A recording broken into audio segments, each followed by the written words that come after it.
Now, keeping up their promise of a no-limit friendship, Vladimir Putin and Xi Jinping are taking Russia-China ties above and beyond, literally. The two allies are now aiming for the moon. Putin wants to set up a nuclear power plant with China on the lunar surface. Moscow says one day it could help build lunar settlements. When and how? Our next report explains. When it comes to ties with his dear friend Xi Jinping, Russian President Vladimir Putin is reaching for the moon. Well, quite literally. The Russian president wants a nuclear power plant with China, but on the moon's surface.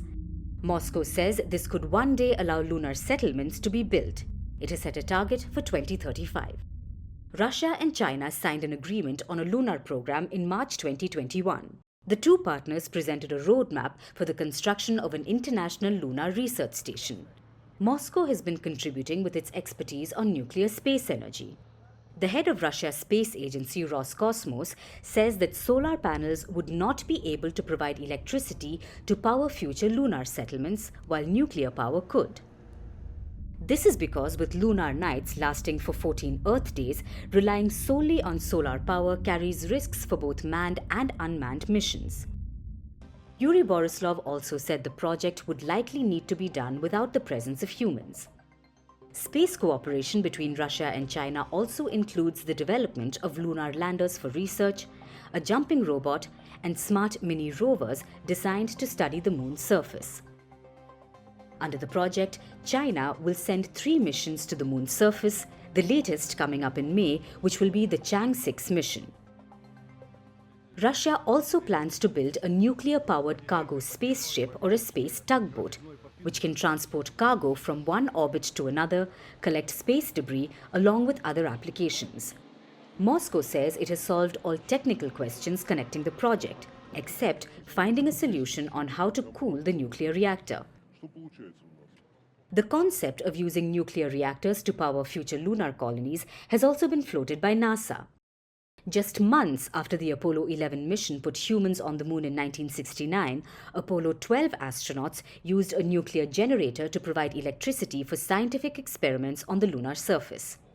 Today, the issue of energy supply in space is growing even more essential. NASA is also pursuing plans to return humans to the moon with its Artemis mission. The first landing is scheduled for 2026. Last month, several US media reports said Russia plans to use nuclear weapons in space, which would target satellites. Russian President Vladimir Putin had hit back and condemned the claims. He called it a ploy to draw Russia into arms negotiations on the West's terms. The Roscosmos head says Russia is against deploying nuclear weapons in space, adding that Moscow believes space should be free of nuclear weapons. But Russia's ambitious plan of a nuclear power plant on the moon comes at a time when its space agency has suffered a series of setbacks. Russia's first moon mission in 47 years failed last year.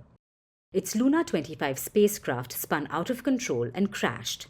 But with Russia and China planning to reach the moon together, Vladimir Putin and Xi Jinping are certainly holding up their promise of a no-limits friendship. From impeachments to inaugurations, if it's a political story, we are on the scene. The race for the White House is heating up. We're beating Biden. How dare he say that? If it's breaking news, we're live with the latest coverage. From the White House, the State Department, and Capitol Hill, we know the issues, but above all, we know the players to bring you the latest in-depth analysis on all the key stories that we're covering. I'm Eric Ham. Join me from Washington here on Firstpost America.